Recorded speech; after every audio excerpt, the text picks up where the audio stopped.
Bonjour peuple congolais, papa, maman, onyokwami pona kozwa visa, agence de voyage Smart Consulting et pour Nabino.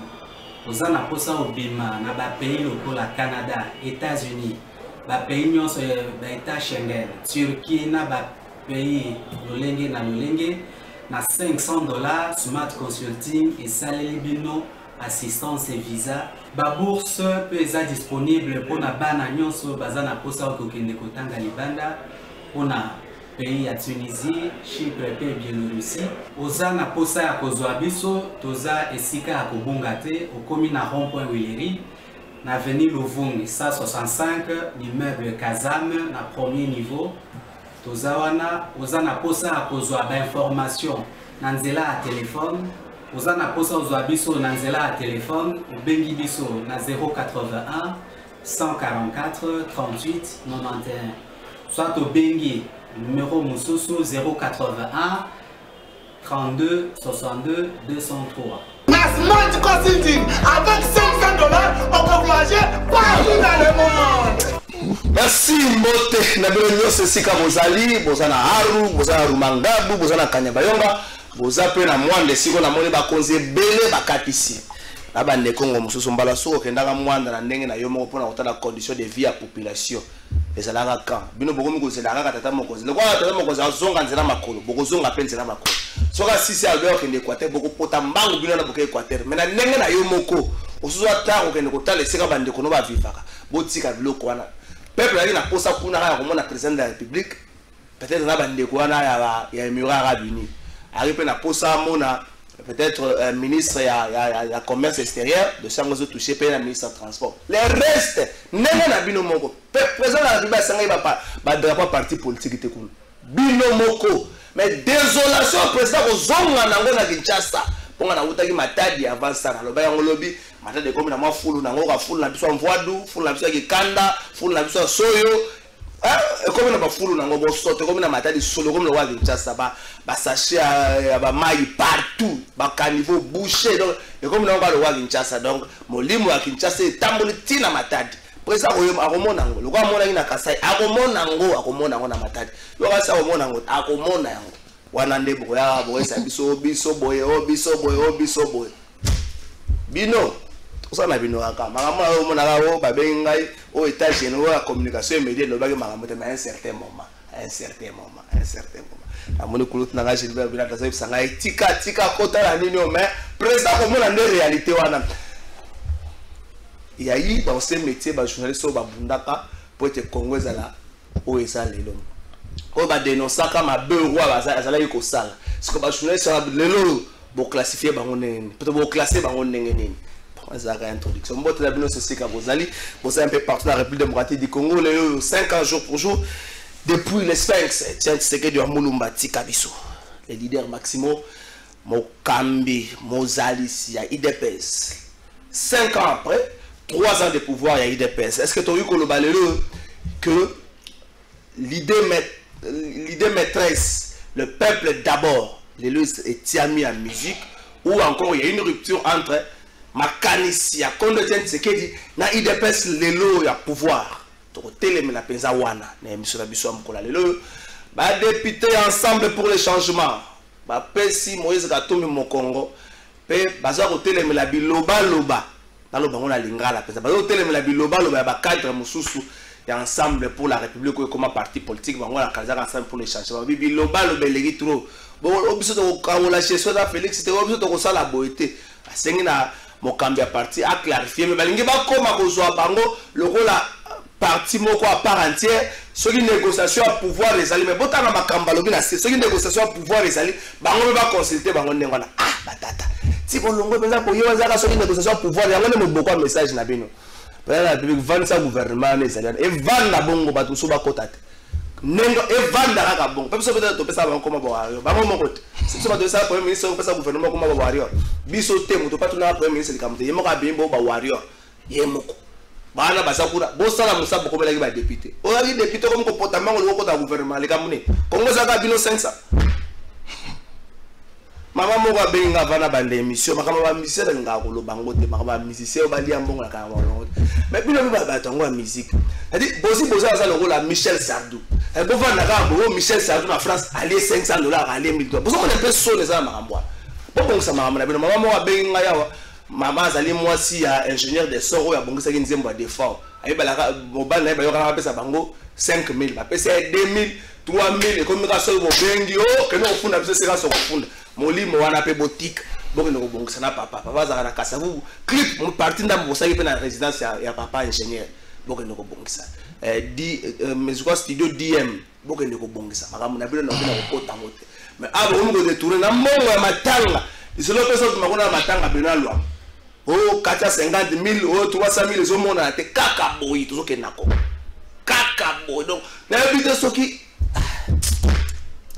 image moko tamboli depuis week-end il y a ministre de l'économie azo kabola mbongo na bana classe il faut que préciser que bato na bafanda ke za bana classe ministre de l'économie azo kabola bongo ba sadula soko tangi bana wana je comprends que ba comme ba 30 baza une vingtaine ils allaient ba joueur bon tout ça bango na masquer bongo taye ba je pense que la kata bango basi na mibali basali bato ba lobby o ministre ko se permettre na ça te pour na côté la ministre mais na pesa ba information ya likamwana bana wana zali bana kelasi ba ye tournoi moko awa na Kinshasa ezali compétition mo zobeta ma niveau ya ba école ezali parrainé par l'EPST bon le projet ezali à ministère à sport mais c'est la collaboration avec l'EPST pourquoi ministre a ko soutenir bana wana mbongo wana pese comme à $10,000 mais na salaire ministre ko kaba pe mbongo wana ya moto longola pe moteur wa bena bondoki mbongo ministre a pese comme $10,000 te kwa pesi bana wana a pesi na ba kambi école ta pesi bana qu'est-ce qui s'est passé ba équipe nyonso ya ba représentation de la province ba komaki déjà na Kinshasa depuis un temps compétition banaki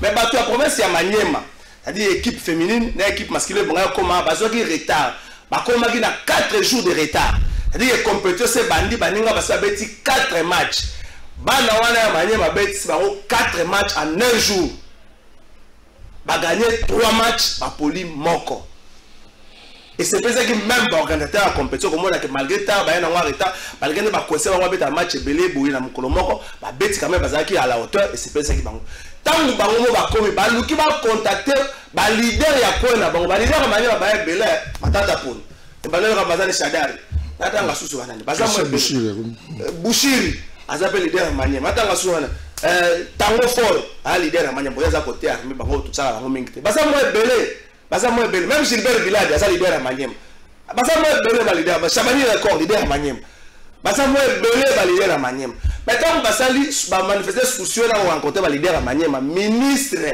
ye moko tanga yoki mbela wa lokola pa tanga na école wana asaki motiver okuta na bana wana yango misa ene okuta na bango aka compétition na parrainage ya tata mokonzi école compétition wana yango nde ko sanctionner fait ya mandat na tête ya Union africaine compétition zobeta masula bénédiction ya FIFA bon mona kino président ya FIFA yaki awakala mingi takutana na président ya FIFA asenga na ye ko banza ba compétition na niveau ya ba kelasi pour permettre de avoir équipe more compétitive donc bolongo la pe makanti bato ko ko tambusa ngo so ko kabaka tza ndenge na yo akawi pe na namba baluki te détournement mutu musa singo loba ke za monga pied yo mutu sa lo bambonga pied yo mutu pesa monga pied yango yo mutu pesa monga pied yango bato sango loba ke za monga pied te mbongo misa pesa économie même pas $10,000 boti ya kotia kata makamwa bana wana bazala na Kinshasa ba tourner zo beta soko mono ko no pesa bango ke no luka bango mutu monga pesa za esa zo sikani bana na bazala loger parce que zo beta ma en collaboration na ministère EPST na ministère sport je vois que précision wana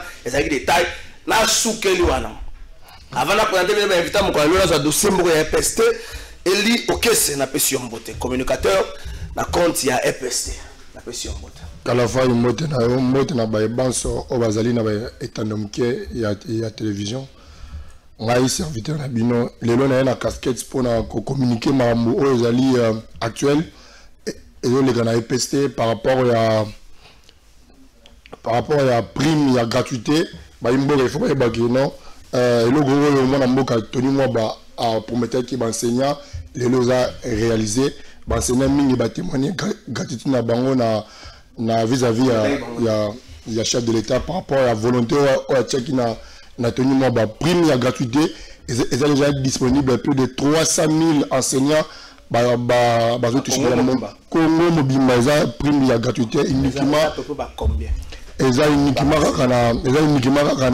na ba enseignant ya école primaire et deuxièmement ba école aux qui désactivé vu par rapport à processus au banagi kolanda na SECOP lelo ba réactiver bango et puis ba futa ministre y compris na augmentation il y a frais de fonctionnement par rapport au ministre au batikaka et lelo mona mboka tonima bana na vision na il y a ko sensibiliser l'école yango matisi prime il y a frais de fonctionnement à part ça il faut ba mboka ba non bana année où bana plus ou moins 5 millions ya bana o ba kotike la si et sengeli ko tonga d'école ko renforcer ba salle de classe et yango ezali bokasi yango na mboka tonima ba o ezali ko sala en sorte que constitution ya plus de 200 écoles à travers Congo mobimba et bandi déjà deux ans on makanisi lelo tango to solanga na yo une grande équipe ils ont déployé dans la province bien surtout donc qui ko recensé batala ba missionnaire na ba syndicaliste ba ki batala ba place où l'état congolais a retonga l'école wana deuxièmement au tali marambuya paiement ya ba nouvelle idée ba imboka bocha mai na vigno bientôt là ba nouvelle idée ba refutama parce que une grande équipe ça na ba province ils ont déployé pour na ko recenser pour na ko tala ba nouvelle unité au Brazil sur place parce que ba koki ofuta ba nouvelle unité bongote parce que il y a eu ba tonsuzo au ba koki ko nani ko kufa tonsuzo ba koki ko abandonner ba créer fichier unique pour permettre au gouvernement à mécaniser ba nouvelle unité au na katia EPC je crois bientôt là musala na ici là et puis ba imboka ba gens administratif na ba enseignant ya EPC je crois que mon mboga tonima ba azana Ghana azana na mission officielle pour na ko échanger pour na ko tala lolenge kandi monen EPC ko kendeli liboso.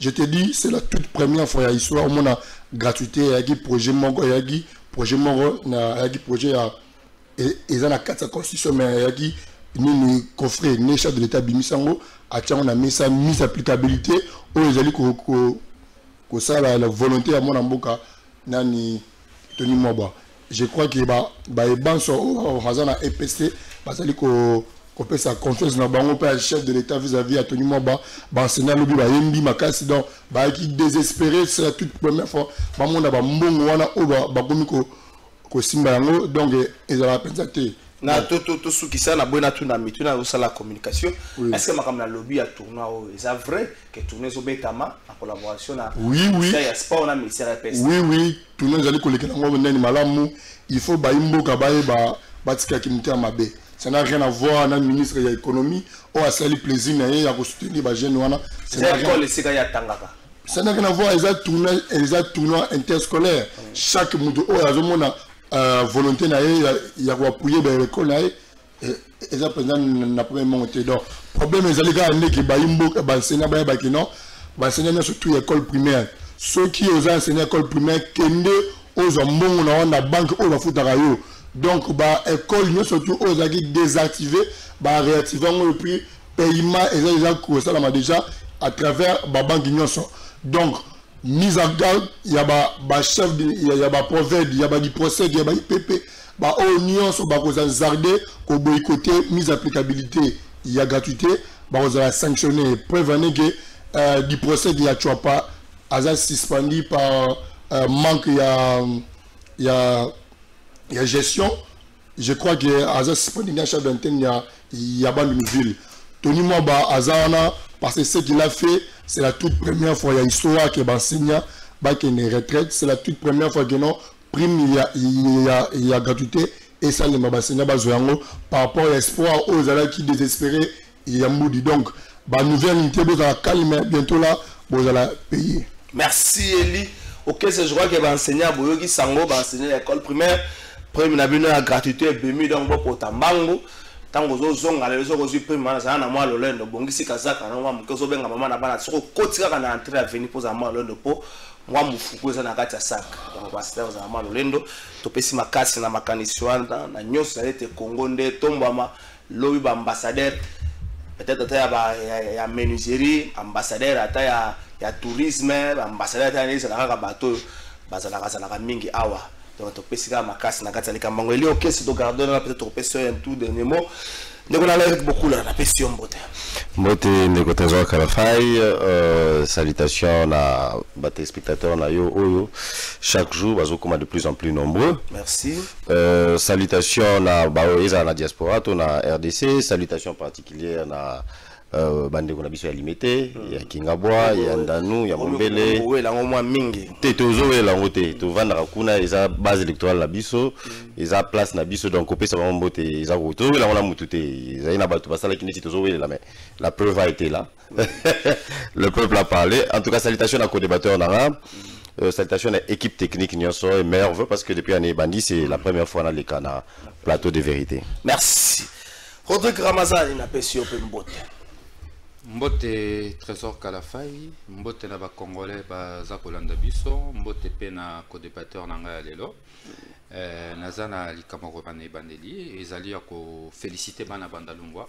Oui, il faut féliciter Banda Bandalungwa parce que Tumbo na Banda Utakala, je crois que ça parmi les témoins à l'Ikambo stade municipal à Bandal et pas Yoapi Nazoa qui responsabilité à sensibiliser population à Bandal autour de la question parce que Ewoumela Kimingi, ça qui n'a fait il y a 10 ans, le Bela Rangote, député élu à Funa, député provincial à Bandal, na l'équipe n'a pas été endoïké, na salle ici n'a pas marche et pas Yoapi Bakanga Kingai, Lelo.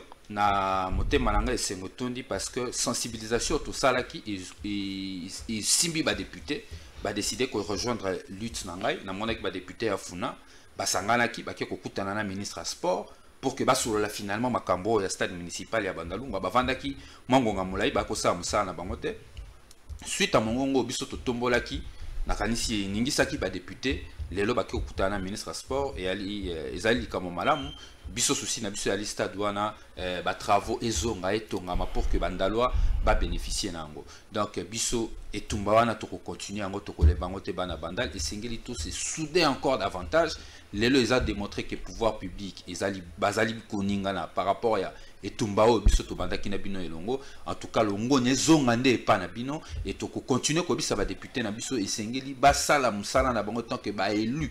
D'abord, il y a pour les députés nationaux, il y a Funa, et puis député provincial, il y a Bandal, à Salam Sarnae, le Lengue Single, pour que Bandalois se reconnaître à travers Mbetumbo Bangobako Sala. Tout continue aux allées longo, solidarité Bandal et Koyat. Merci, les Kamango. Bon, on a une démarche, on va député, on va démarche, mais au moins, et comme on a phase finale, que le stade municipal à Bandalung est tombé. Ils ont une activité et aux amants pour le stade municipal, la commune, monsieur Tongama, mais bilingue, moi, côté pour la location $300, par exemple à Delvaux, par exemple à Matete, par exemple aux Alaka, à Barumbo, location $300, $200, l'équipe à quartier, comme on a pas problème, même dans le stade, terrain d'entraînement, au moins côté on a ministère à sport, mais moi, mon gars, côté la maman, mais premier ministre, tant que projet, bandaka, yo zalaka ministre à sport, pour me rappeler qu'on revoit ba prix wana ya accessibilité dans la carte de stade municipal pour les moi la montée na pesa bino biscuit moko une minute la position ya ba na bana ndeko beaucoup la position ya bandeko député ya ensemble pour le changement oyo baza au senga na ngite to ba makambo so allégeance na chef de l'état te basa la carte union sacrée bazo senga pe le directoire ya parti a clarifié bango na ba point ba évoquer notamment le bilan la bango ba lobby. Il faut les non-dits c'est-à-dire il faut qu'ensemble le changement à partager le bilan que nous avons fait à mandat. Or, ensemble pour la République, les partis politiques, ils sont vraiment d'accord dans les Cambouana, que bilan il y a président de la République qui est mort parce qu'il y a une manœuvre. C'est de la malhonnêteté politique. C'est de la malhonnêteté politique. Malheureusement, il y a un des qualifiés et comment est-il et l'ata de Moïse Katumbi. Ouais, donc position à Ezoye Banaté. Position à Ezoye Banaté. Je crois que cette façon de faire la politique, il y a un des Boma Congo. cette façon hypocrite. Tolandi, Nalanda qui ndeko Kamitatu. Na epande kona opite atiani. Yemoko Katumbi, so landi na nini na Tawazaki na Kisangani. Donc on ne sait pas dire c'est un opposant ou il est avec Fachi. Donc c'est ça la malhonnêteté. Vous avez des ministres, les ministres Belé kuna, bazana ba mandataires, ils se disent de la majorité, mais vous ne voulez pas partager les bilans. Est-ce que voilà qui nous quitte vraiment? Alors moi je pense que cette démarche, je ne sais pas ce qui est objectif dans ce ni pour la députée, mais c'est ça. Il faut demander à leur parti de clarifier. Il faut être clair, il faut vous en être MLC, ils sont clairs. Voilà, vous partagez bilan, c'est vrai. Union Sacrée, la plateforme électorale, qu'on partage bilan, il a excité que arrivé fin 2023, bon, vous en avez droit à représenter candidat la de Toyebi que Moïse Katumbi s'est fait candidat. Personne n'a pas 30 secondes, on a 30 secondes parce que la Katio. Mais on a comme l'impression le lot que tu comme tata bon moko. Tout ce qui sont dans l'Union Sacrée, au chef d'État, des partis politiques, des plateformes politiques, des vision. Oui, vision, c'est-à-dire qu'on soutient la vision du chef de l'État. Mais on dirait que aux ans l'Union Sacrée, tu es obligé de soutenir le chef de l'État en 2023. Pas du tout. La preuve en est que tu y Katumi Azana Zelanaï. Ce n'est pas ça le problème. Le problème est d'être honnête que voilà, nous sommes avec vous. Si le bilan est de Kocheribe au Kenya, on peut s'en aller. Bilan ya ministre, si le bilan on a, on peut s'en aller. Il y a moyen de le voir. Il y a voilà. Il y a ministre des Affaires étrangères, on peut s'en aller. Donc vous êtes là. Vous avez des ministres à qui vous donnez des injonctions. Parce que le ministre et BNP jouera les doubles jeux, mais vous ne voulez pas vous approprier du bilan. Ça, c'est de la malhonnêteté. Et c'est ce qui fera que 2023, il avait fait ça avec Kabila et maintenant il fait ça. Tant que l'Union Sacrée, quand le chef de l'État a bien ma consultation, pour ça qui était, il était venu de lui-même, il est parti. Et ça, il a battu qui ont dit ils ne vont pas finalement adhérer à l'Union Sacrée. Mais quand il est venu, il a accepté de prendre part dans la majorité. Pourquoi vouloir Bundisa? Donc apparemment, Bundisa Fachi de l'intérieur. Parce que ce dans discours, il n'a jamais rien dit de bon pour Fachi. Rien du tout, rien du tout. Et ça, c'est de la sorcellerie. Non. Oui, c'est de la sorcellerie. La sorcellerie n'a pas sa place. Ça a une place. C'est un bon combat. Ça existe. C'est un bon combat. Ça existe.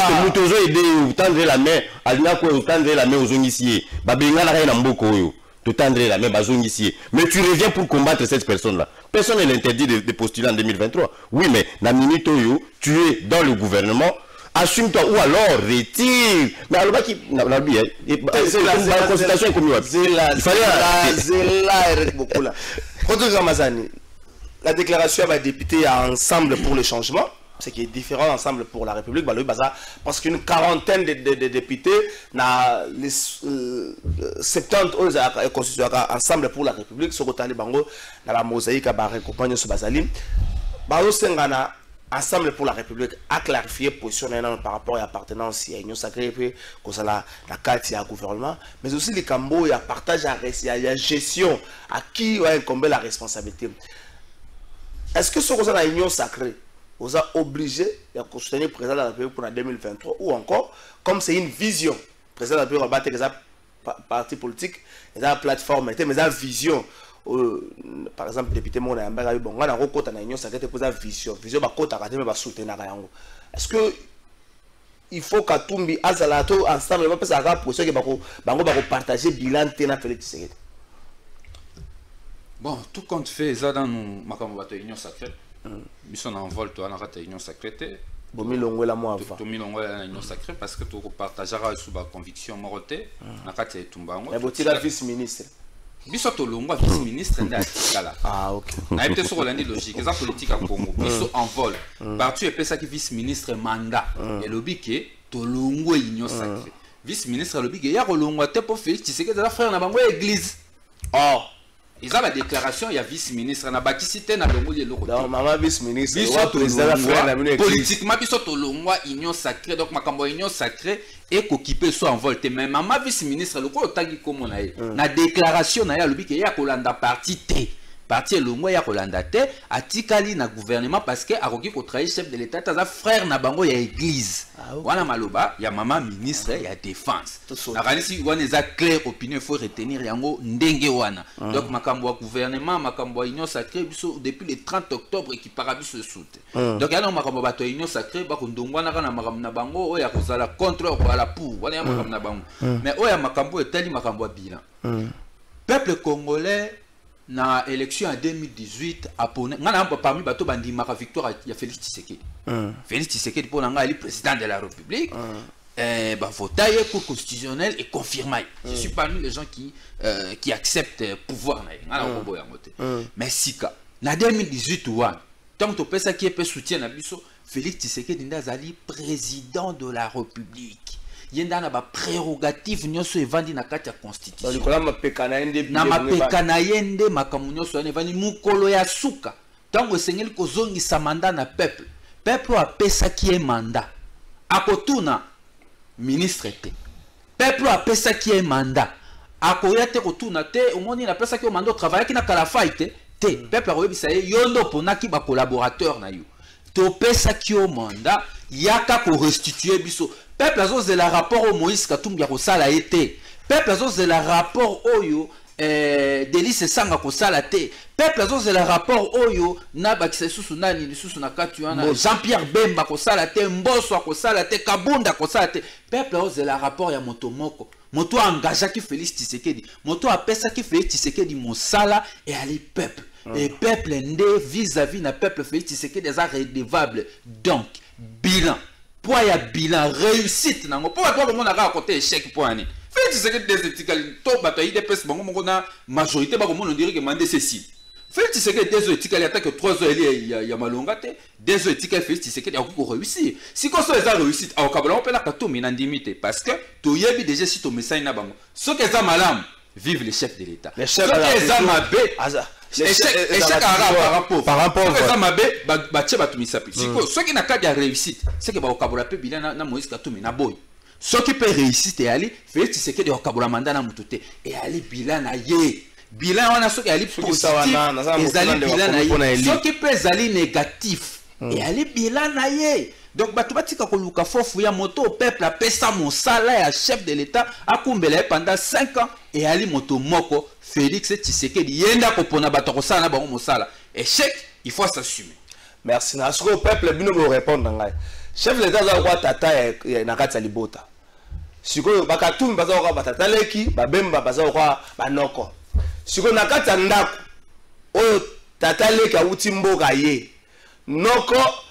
lopango na bango famille bateka ye asoki mbongo te po badutaka ye mambo na origine mambo ke na famille siko ba bango siko fande ne ko fande pande ko na mwasi siko tata Félix Tshisekedi siko soki na ndako wana basali 3 jours bazolia te bokolobela nani noko tata leki to bokolobela tata ngana suki na mbiya ne pa na bino eli okese motu na moko za pona ya bonjour papa trésor tuna biso ndeko oyo azolobela makambo ya ba prime tuna ya soki ba prime yango eza combien oyo azolobela makasi bongo na TV ba prime yango za combien ndeko omoni il faut ba imboka ba yebaka niveau place bansina bazalaka liboso tinenge bazo prime za nango oui kasi za salaire bazo kende progressivement il faut pas yebaka non l'état congolais a zappé na ba préoccupation belé na ba chaque ministère au moins à penser na bino moi muke wana bozo na bon pour l'instant et pour ba là bien s'il vous plaît ngam na otuna mituna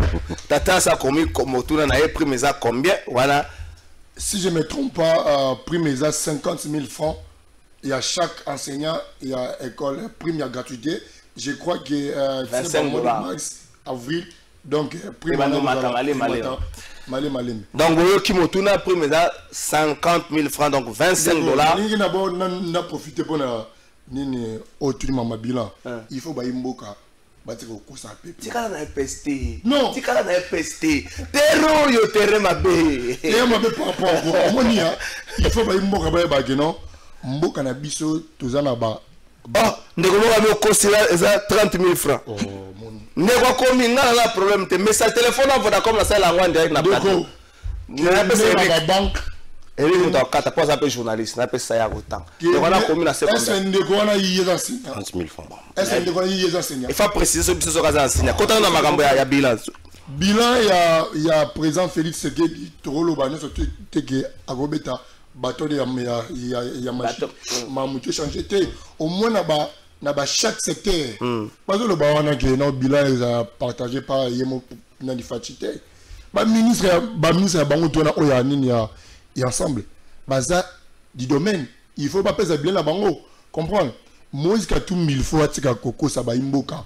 Hier à cause de la politicien était 5 commerçants. Alors la vérité que non, ngai n'a que dans la politique pour la maram, ben intérêt ngai et recouvrement ya ngai. Na ya zaro ça la théâtre, mais comment la politique? Non. Oh, Kazari na Vital Kamere, comment na Bitakwira? Ah comment la politique? C'est un problème té. Na chaque secteur, tout le monde a battu au bas travailler. OK. Bazali. OK, corps am. Et ça, le ministre, il y a chaque parti politique, on a au moins balongo ceux qui intérêt na bango et yo qualité. Comme ça, bamsara peuple congolais roi liboso, comme un peuple comme ça bango parce que ba peuple. Politicien mon côté à moka oyo azana souci kolega. Nani azana souci pour l'intérêt peuple na à partir de l'état zati. Merci. Au moins hier aza tango yi son ko banza pour l'intérêt peuple malgré ba kokoso ezali belé. Il faut que banani ba ministre on va aller accompagner gouvernement ba samsala ba fana ran na ba bureau té tout le monde ba msuba samsala bango comprendre baza moi ba sens ba tala intérêt peuple liboso parce que ko sara banani population na il y a ba discours le côté aux merci Eric Wokou 30 secondes alors évidemment le document sur répartition, il y a la poste de la gouvernement là-bas. Malheureusement, on a voté sur moi, ils ont un téléphone sous. Alors, il est bien précisé que chaque ministre, c'est lui qui mène la politique de l'État dans quatre secteurs. C'est lui qui a la signature. Alors, c'est bien beau de dire que peuple a qui fachi, oui, tobo ité. Oui, peuple a fachi. Mais j'ai parlé de l'honnêteté ici. Il faut être honnête avec soi-même. Le ministre a habité qu'il y a dans la signature. Est-ce que le ministre a chaque jour fachi a fait ceci, fait cela? Non. C'est le rôle du ministre. Pardon? Par exemple. Alors qu'à l'EPST, qui m'a pris mes OP, ça m'a. Donc, nous, gérer quoi? On aurait voulu aussi que nous ici, qu'est-ce qu'il fait? Donc, moi, je pense que c'est un faux fuyant, ça, c'est de la malhonnêteté de ne pas reconnaître qu'on vous a donné une parcelle de responsabilité. Il faut qu'on dise Mao. Et il faut assumer. C'est justement à cause de ça. C'est un problème d'homme. Je crois que tu as vu le sujet. C'est ça le problème de Congo. Un problème d'homme. Merci. Bazouara salaire, tu vas rater. Bazouara. Papa, dis pourquoi tu vas tambola la langue. Voilà, Bazouzoa. Mais bilanté. Merci. Réagir 30 secondes avant de Kenani. Na okinde kolanga beaucoup la lobby ba ministre ba responsable na ba secteur na bango ya solo. Ya lokotate. Mais la carte exécutif et la chef exécutif. Premier ministre.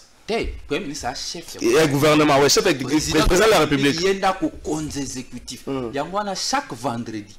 Ceux qui réunissent des ministres, conseil des ministres, conseil. Bon, on a tata mon conseil école avant d'arrêter kit à connoter, bah copier ça comme orientation. Donc on a un mingi ba ministre ba les kakab. Est-ce qu'on va sous l'impulsion du ministre de l'économie, sous l'impulsion pour la banane, il y aura un discours il y a Chéribin Okende, sous l'impulsion de qui? Chef de l'État. Sous la vision de qui? Du chef de l'État. Donc ça dit que le ministre ba yaka na makamuna bango na mesa ba discuter mo konza pesi orientation sengeli kolanda. Wana ndelo lenge o ba imboka ba conception na makamo belete mayele mingi secteur signature wana ba ko compliquer bino vie.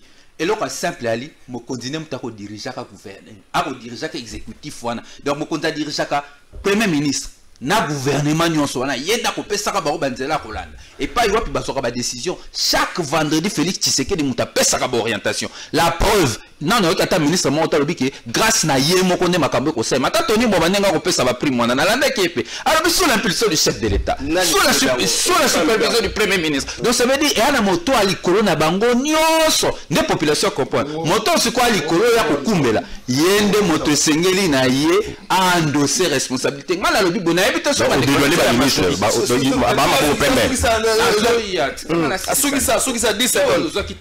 10 secondes Soukisa. Peut-être na biso le loi union sacrée bango mo pour la bango déjà mando des échecs yango ba ko la ko partager pas du tout tout les questions général il y a IDPS yemo ko a ko ba dire que non échec fati to ko kabola ngo bango nyso ya lo ba yango c'est la motika ebo sangela été non mais azo manipuler s'il vous plaît vite kitoko za ezali lelo vite kitoko ali to komela émission za elengi lelo et le moment qui va te balander on a okota ba débattre pour opinion exacte témoin na makambo nyonso na ko suki ça na 10 secondes pour na suki ça exact que ezali irresponsabilité ko ki ma bilan merci moto akomema bilan za moto ba pesa ki mosala ma poni ne bato ba ko sala na ye comme ba ko sala pe sous son impulsion pe sous sa vision à quoi plus forte raison Yemoko amema bila wana. Merci Ndeko Rodrigue.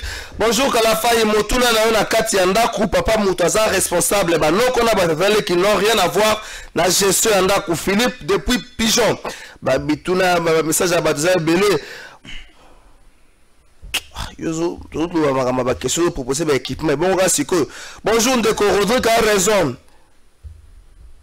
Prime est à 25 000 francs. Ce qu'on dit maintenant, il y a le 50 000 francs. Moi, il y a 30 000 francs. Comme ça, il y a 25 000 francs. 50 000 francs. Bonjour, monsieur Trésor. Moïse Katumbi est hypocrite et il doit s'assumer de quitter l'union sacrée au lieu de critiquer les chefs de l'État à chaque fois.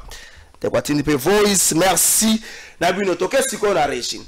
Est-ce que l'IDPS au pouvoir 3 ans après a-t-il en application la pensée du Sphinx, le peuple d'abord. Au Yatikabiso, le 1er février, les 5 ans après. Toyogara, le Moro, et tiens, c'est dans le bar, ils ont un boulevard triomphal.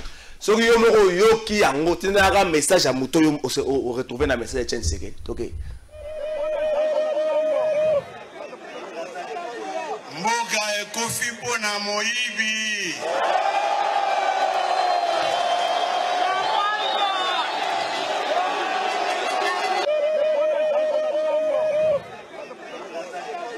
Mboga ekofi pona moyibi.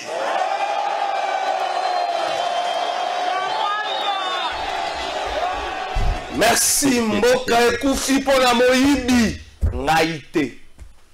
Etienne Tshisekedi wa Mulumba.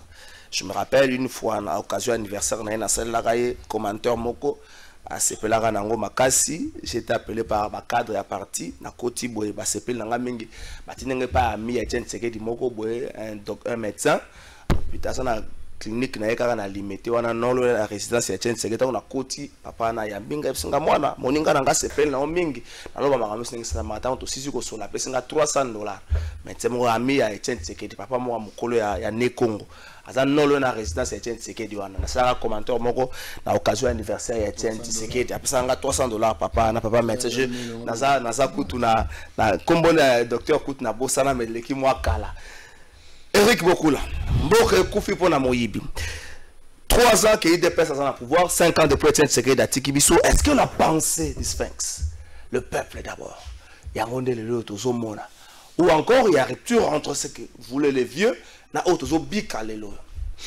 D'abord, vous avez entré des jeunes on a signalé, rappelé, pour tout confirmer que UDPS a tiré Wang à la bilan a été. On est en train de parler de Katumbi. Et le bilan, s'il faut que je date d'étaler au bilan, dans la minute, on va prendre 4-5 émissions pour la Babiloko au Fatia Sali. Frère Apesi déjà côté pour au profond de banana. Et ça pour la banane Congo. Non, je sais pourquoi ils ont ils ont le logo depuis 1969. Non. Les projets depuis depuis l'époque coloniale, depuis 1800, depuis l'état indépendant du Congo. Mais ils ont promesse sur promesse. Ils ont promesse sur promesse. Ils ont promesse sur promesse. Ce n'est qu'aujourd'hui qu'on a posé la première pierre. Est-ce que Boyebi a conséquence il y a le Koana? Donc côté bilan, on n'a vraiment pas de problème. On parlait de Moïse Katumbi, il fallait ça l'année Tibinot, il fallait y être bien officiellement. Nous avons tout dans la consultation à Menarawana. Ayaki a envoyé au consulté à Kenati, à Kepoto. Non, c'est juste on a problème. Alors dans les 3 ans de Félix, comme je l'ai dit, oui, le peuple d'abord, c'est ce qu'on vit aujourd'hui. Qui en son sein, ils ont comprendre l'état de droit. Mais que les gens ne confondent pas les choses. Il n'y a pas de baguette magique. Et là, on est sur un processus. Et surtout qu'au Congo, on avait un problème d'homme. Mboke Koufi pour la Mouyibi. Tant que tu as l'histoire de Mouyibi, bino ba journaliste to bato ba leka mingi na ba écran ba soit musicien papa Etienne alobela ka ba politique c'était bino siko na ça que je parle siko c'est yamone nazo lingana loba ce n'est pas seulement les politiciens on va détourner mon yanini a des faux c'est pas des musiciens donc Congo a un problème d'homme mais c'est la mère pas Zouaki tala niveau il y a problème d'homme en haut la haine et l'incompréhension tant où il y a chichi alobara eloko fayu la zalaka na meeting ngabe na alaka aganga wo melelo aye abino mo ekufateka pour ça la buzz le même Fayulu o ayebisaka biso ke ndenge za boye Kabila bomi mboka mais aye ali bino mboka ekufite siko mboka o Kabila bomaka wana eza Congo Brazza to Congo oyo yo mo lobi ke Kabila bomi Congo après il était mboka ekufite siko mboka ba bomba kiana tu vois un problème d'homme na wala kiso problème mususu awa hier peut-être ça juste entre parenthèses boyo ki ndeko Gims na exemple oui comprendre que ils ont qu'il la cadre il y a un problème d'homme l'état de droit est en train de s'installer le peuple d'abord s'est installé mais il y a un problème d'homme Gims na Dadju nommé bango ambassadeur culturel d'abord monsieur ba charger ngoto ambassadeur qui était ambassadeur de la rumba il fallait bacha un tel kaka ba o ba yibi mbongo ya des fois wana ba lingi bacha bango lelo ba ambassadeur et il y a eu la haine alors que Gims, Aza Congolais, Dadju, peut-être français, mais ce sont des gens qui représentent le Congo, ils sont très connus. Tozagina Aziz, Tozagina Aziz Makukula Awa. Ambassadeur sportif, il y a RDC. Nous t'as RDCT. Arabe portugais, ils avaient problème. C'est moi parce que c'est Fachi qui a nommé et comme il m'a haine. C'est ça le problème du Congo. Il y a un problème d'homme. Même au sein à partir les lots. Nous répondons à la minute par on a fait comprendre que l'idéologie, vision. Est-ce qu'il y a rupture ou encore c'est la même vision Sphinx? C'est la même vision, mais là, on est dans l'implantation de cette vision-là, mais on est buté à un problème d'homme. Ok. Je n'ai pas pu changer l'homme congolais. Il a dit, je n'ai pas 15 personnes. Il y a un sérieux problème d'homme. Merci Toti Kalawana, Toti Kalawana, Poto Kundra, problème d'homme. Rodrigue Ramazan. Mboke kufi pona moyibi na kati wana ba mise bo milongola te bozana kati ba roulage et autres bo milongola te bozana kati police bo swaka mbongo na biso amant transaction bozana kati na chaso ba biro ale te o régie des zones bozana kati poto futa ka mo mai to so mona te o snel bozana kati o ba enseignant bozana kati frère zona mboke kufa pona miyibi zo simba ba congolais nyos o ba journaliste bozana kati mutamilongo na frère zona zate. Si on a mis le secteur nous évolue, si on a Moïbe, donc bon on a quatre. Nous savons que ça allait là pour nous qu'on bongisa, pour nous biba na quatre à Moïbe, mais nous avons mis le nan azate. Oh député, boza na quatre. Boza soir na quatre. Rodrigue Ramazan, est-ce que na 3 ans oyo IDPS atie na misala makanisi. Na do anon ya ba père fondateur ya IDPS makanisi. Ya Etienne Tshisekedi wa Mulumba oyo abundaki pour la makambo belé démocratie abundaki pour l'équilibre social abundaki l'homme qu'il faut à la place qu'il faut et c'est que abundaki pour la beaucoup ya makambo est-ce que l'on a 3 ans Félix Tshisekedi to le bakeno makanisi Etienne Tshisekedi termine musala paix à son âme Etienne Tshisekedi wa Mulumba abunda etumba malonga mais il est mort de sa belle mort c'est-à-dire dans la photo balobara akufi na kimia sans cicatrice akepe na makamone nyoso ngolo ba ngolo empire bakuba Etienne Tshisekedi akeina eza kwa ka baba wenge omondege orchestre na Congo akaso leader akufi mais IDPS akepe na pouvoir après Etienne parti politique ya makanisi za ba bâtiment eza pe bato boko mona na katite exemple liboso parce que tu makaba rupture est-ce que tu as la rupture dès le seuil na tongo ya ici que singela ki ba kunde Etienne Tshisekedi Etienne Tshisekedi abundaki pour le peuple d'abord. Est-ce que mausolée au batungela ki Etienne Tshisekedi na kasi ba ko inaugurer ngo lelo moko mususu na usa effort pour ngape na roya otala pe mausolée on a lingaka 2 500 000 $. Le peuple d'abord. Na limite que Etienne Tshisekedi yemo ko na bomo ya ngaki ba sele mausolée montant. Mais ce que tu compares à la mausolée, en gros, tout est pénal, il y a un billet. Ça, là, papa, on a compté déjà 380 000 $. Et tiens, tu sais qu'il dit, na etumbanaye abundaki pour un état de droit. Na ozo exemple la sika na uzonga la kala ce que esenga na zonga. Maintenant, quand il y a pembeni poto bunga mingi te. Surtout taille makambo elekanaki entre président ya IDPS na famille présidentielle na bajier na kata lopango. Tilelo. Koka monanga miko nyonso yake parquet. Alors que l'ordre public a été perturbé en plein état de droit. Parce que silence de mort. Mais yo zela ka banameng bilingano lo bana TV a Roliambuma. Encore que problème d'interprétation à l'ina likambo a Roliambuma. Hein? A Roliambuma. Prison. Jacques Ndala. Prison. Nani sous Ferdinand Kambere. Ferdinand Kambere. Voilà moi na bango. Moi makamna bango pe kakate prison. Na ba c'est sous nani. Ba mo Henri Magie, prisonnier politique, wana nyonso. Na occupé que grâce présidentielle ou te ko bima na kasi processus ko ça ema ba ko bima ka. Mais baliana nous vungule. Mais on le salami na balabala et scandaliser le monde entier. Ba garde républicaine ba une expédition punitive pas vice-président de l'Assemblée nationale. Ça dit que ba zone ici biso na loi du talion code d'Amorabi et pour eux don pour don. C'est-à-dire que les gens se sont rendus justice eux-mêmes au détriment de l'état de droit. L'état de droit qui veut simplement dire d'abord le respect de normes, deuxièmement la sanction pour chaque faute au salam. Mais les lots, quand on a cadre, il y a le peuple d'abord, na yebisioti le lot par car la ponga ba bébé, moment de mission to kosal. Ce cas ba service ba sepel na liloba moko te na lobby, prison. Ba mande ko bimambang. Et bébé, tu reçois quand on a ndenge to abona Félix Tshisekedi, président de la République.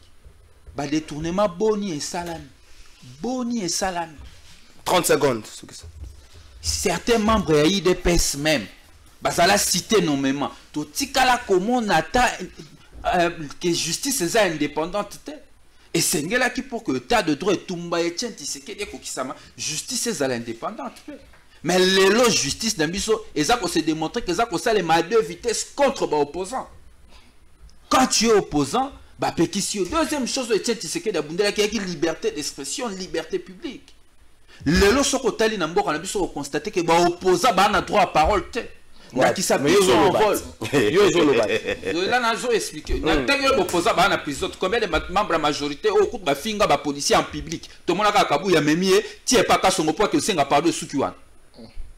Ba finga policier en public na yebiso eza ba élément ba ba na kotanga na koma motote po amoninga ba me pas les faux tanga comme na yoka tanga ye ba ta pire petit ba vie na ye a finga policier a finga général Kasson ba sala elo côté ba me pas général Kasson va senga pardon l'ordre public a été perturbé mais ce que Rodrigue Ramazani bam OK on y a fungulé wanande état de droit tous ngoza il y a des qualité d'homme suki sawana na comme liberté au kataki ngai biso na cadre liberté restriction espace politique ba peksa biso to ke ko sala meeting na cadre bosala kate to sala kate bosala na cadre ba peksa ba tele lomba la mibale misa to bosala oya porte parole il y a en vol to ke bosala wa chose akawa toye meeting podium ba installé depuis meeting qui dimanche ba installé podium samedi na 20h 8h la police est sans raison valable ba bloquer entrer à Kaluka to kotate babi que c'est sanga ko kota Kaluka te quelle est la raison exacte mais pour mon condi honorable c'est sanga kota na Kaluka oui bien kota neng to camoufler na kata ketch pour que tu vérifies quand même température à population est-ce que population bazo hostile contre eux au contraire Koko Matokomi bayamba le la roi la population qui n'a pas un meeting. Merci l'État. Na cadre il y a état de droit pour rendre compte à un citoyen. Et ça voulait me dire que le combat d'Étienne Tshisekedi a été respecté. Non, nous ne sommes ni dans le cadre du peuple d'abord parce que notre population continue à croupir dans la misère alors que tout le monde est nouveau riche. L'amour qui est belé, Tongi Banda kuna ba chinois ba millions, tout le monde na kingabo scandale il y a luxe tout le monde na banda kuna bango à moins de 2 ans. Nous sommes loin du combat de Etienne Tshisekedi. Merci Rodrigue. Peuple est-ce que les pouvoirs à IDPS étaient en place Makanisi à compte de Etienne Tshisekedi ou encore il y a rupture Bon, de trésor bilan ya Fachi ezali négative na époque ya Kabila tozalaki 4e pays le plus pauvre sikoyo tokomi avant dernier pays le plus pauvre na otanga makambo tokomi pays oyo malnutrition za makasi. Kabila atika 11 millions de morts na est na Fati tokomi 13 millions de morts. Ba chiffre eza vérifiable na site ya ONU. Les arrestations arbitraires ezo continuer, économie biloko nyonso emati affaire ram ba détournement ezo silate, justice instrumentalisée. Voilà message en déco ngala tenga. Bonjour papa Trésor, tango ba kritikaka 18 ans ya Kabila ba yebaka teke asalaki ye moko te. Alors le lope ndeko Félix Tshisekedi amema ekulusu na ye moko atika biso tovanda. Bonjour yebisa ndeko oyo azotanga bakombo ya bato atika azoloba makambo ya Fayulu. Est-ce que Fayulu aza na makambo wana? Wana ba message ya bandeko moyena tanga nyonso za te. Bonjour, plateau de vérité. Dire à monsieur qu'il est menteur, on s'est trop chargé mon frère. La prime donnée aux enseignants est de 30 000 francs sur SECOP. Il est caissé. Il y a qui fait mille. Il est caissé dans la boue, tout ce makambwana. Donc il y a besoin de 2 minutes. Il y a makambo. Est-ce qu'il y a rupture? Est-ce que les loyaux Batou, Baza, côté en place, ma canissa, condotien secret, ou encore il y a simplement beaucoup de problème d'homme. Et ça, le bateau, qui enseignement qui est le bango à distance. Mais il vanda qui mingité. Yes, si il y a un secret de X, X, mais tu vois bien, on est dans la mathématique, X prime. Tu moi le X, c'était moyen. Muto a vandaki permet d'être secret de la lemba, de casser, de amona makambo. Est-ce qu'il y a vraiment makambo dans le salaire? Nego Trésor, Baimbo il faut baïbake, Mboka et Chajamara, na jour mokote, 3 jours de santé. Effort, Oyo, père son âme d'abord, Sphinx. Éducation, il y a Sphinx et côté na idéologie à Fachi. Pour nous éclaircir, boy. Tant qu'on ne résout pas ma justice, est-ce que les chefs de l'État ont pouvoir, il y a la même mise pour la justice? Combien de foyers mon président public a l'obligé à coquille jamais manipuler justice? Si la justice est ça la moussana yango. Tant que justice est quand il caméra directeur cabinet, abitima beaucoup. Tant que justice est quand il coordonnateur et chef de l'État, de donner le logo venangai justice est ça moussala. Tant que disparu dans la nature. Voilà. Continuez là. Tant que justice est ça la moussana yango. Il y a aucun batou, il y a aucun boloko. Et quand les mêmes justice wana et comme il y a contre Fati par rapport à il y a un vol, il y a 600. C'est 100 à 0%. Il faut que ce sont des justicières politiques. Na sima ya mokongo ya population. Pas le bosolo. C'est 100 à yemo qui m'a failli le hat. Bazaki na lamuka. Dernier mise directement à pas Fati. Baza ba politicien oyo pebe congolais et signé la tala bangota soko mokete ndeko na ngai sikana tuna motuna moko voilà na c'est sang na c'est ça c'est là yozo répondre na Lambert Mende pebe congolais tala banana na otanga la personnalité publique s'il vous plaît na otanga la personnalité publique na kozonga na otanga la personnalité publique na otanga te mutuma olo ba otala comment ba te na otanga la même Mende honorable député national PCA et à régime de voie maritime. Donc, PCA régime de voie maritime, c'est-à-dire que bon mboka la député bon mboka la délit c'est ça bon mboka la et bon contribuer congolais. Na bangomi balé. Peuple atala na misu oyo lobi ya moké. Ngai nazana droit ya otanga bakomu na bangote. Biso to lobela makambo ya bilé chef de l'État. Pouvoir na pouvoir ya IDPS a sali moi pas avancé. Malgré ba kokoso interne ya parti na biso o nga koki ko le bango en écran de. Yebisa ngai mboka na biso ndenge ezalaki na époque ya Kabila. Ti ndenge Félix Tshisekedi à côté na chaque secteur Fati asala te loko moko te. Tokena na volet diplomatie. Est-ce que biso ma musu o nga le bien en écran na ce que bo interpeller nga mboka na biso pardon to zalata représenter te na Nations Unies. Tozarata représenté na ambassadeur des Nations Unies non représentant il y a RDC dans les Nations Unies ambassadeur de comprendre ba mongo ya contribution au l'état à foutre na ba a contribuer oui ba cotisation ba no de tunango comprendre. Mais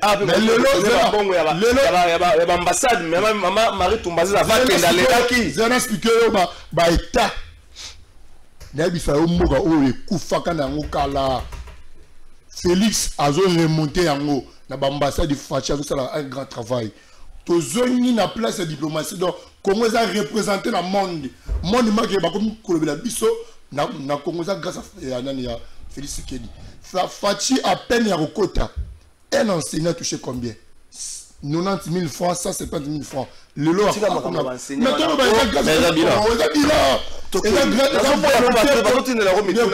volonté politique du chef de l'État. Il a dit à Zako réaliser mon mangué, le ministère rebellé. Le lot enseignant comme la combien? À combien à 357 000 francs. Côté prime, il y a gratuité. Et aux alliés, et loué là-bas, enseignant, il y a école primaire. Zoua, bis, il y a académique. Comprendre? Tout ça là, Balimini. Merci, tu comprends ça. Le il y a façon biblique, plus de 22 000 agents. Il faut t'aimer. Merci. Merci. Merci. De l'État a géré Mboka et Moroté. Merci. Surtout à contribuer à Pounaye. Merci. Chef de l'État. Merci. Merci. Chef d'État. Non, peut-être. Merci. On faut voir tout le Premier ministre merci. Zéla.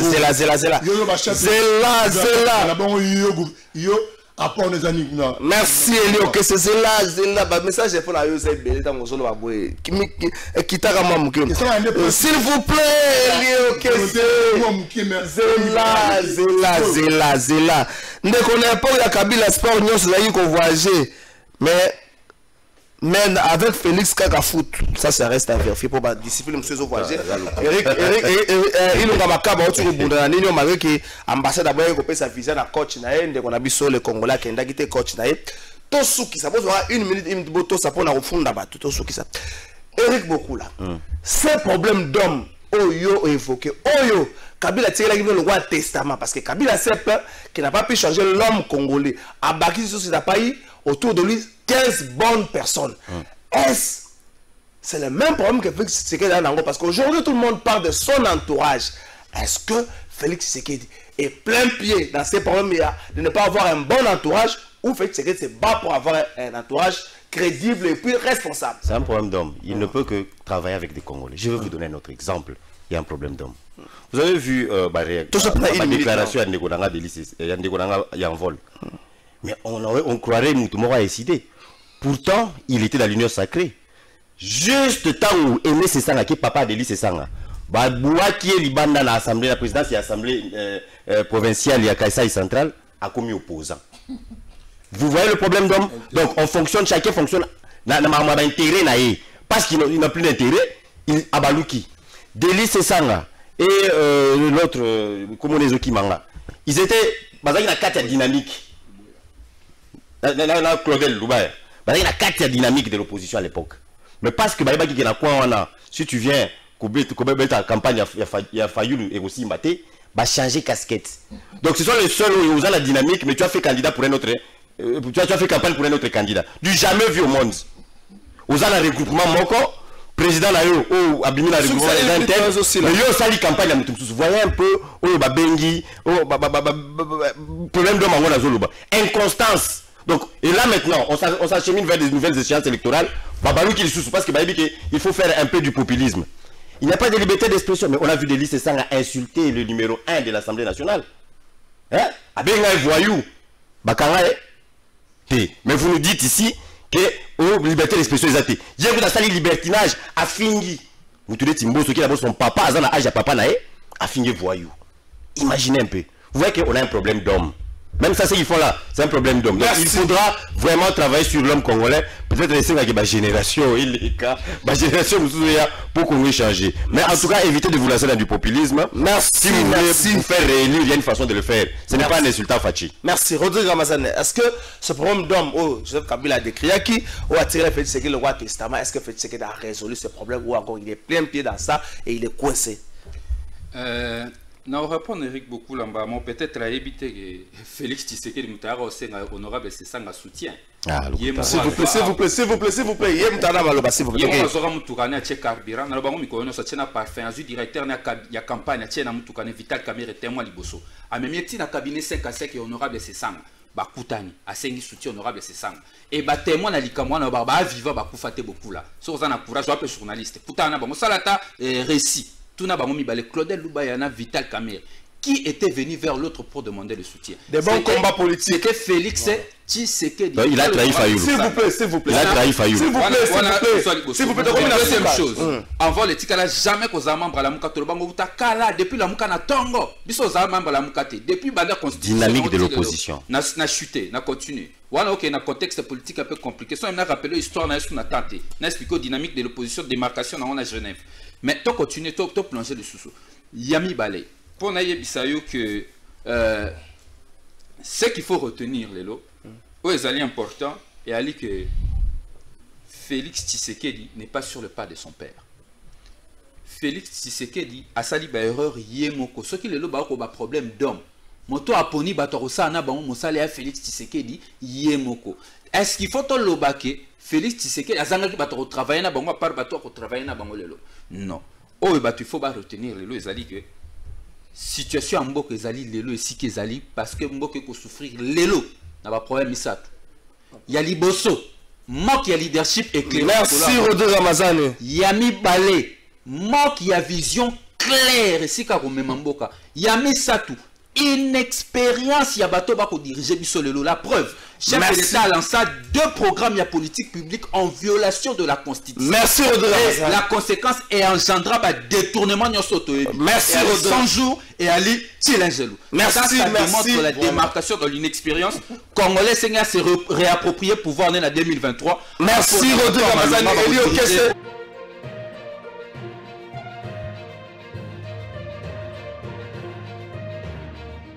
La fondation population de Sengia.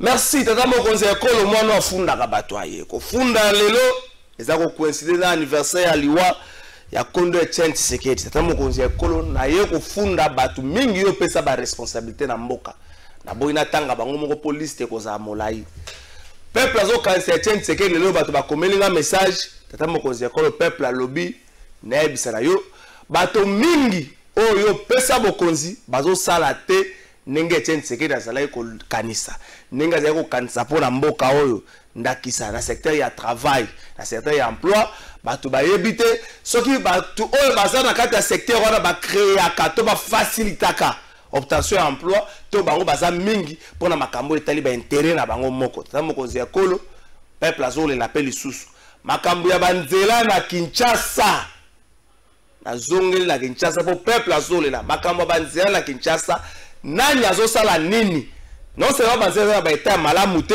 mais désordre pesa na banzela makasi na conseil des ministres mo pekisa ke ba ministre basala ba sens unique ba brûlaka ba feu mais yango kaka bazosala petit peuple azotosa mais kambi bazotosa te na sukisa kofunda lelo esuki wana merci.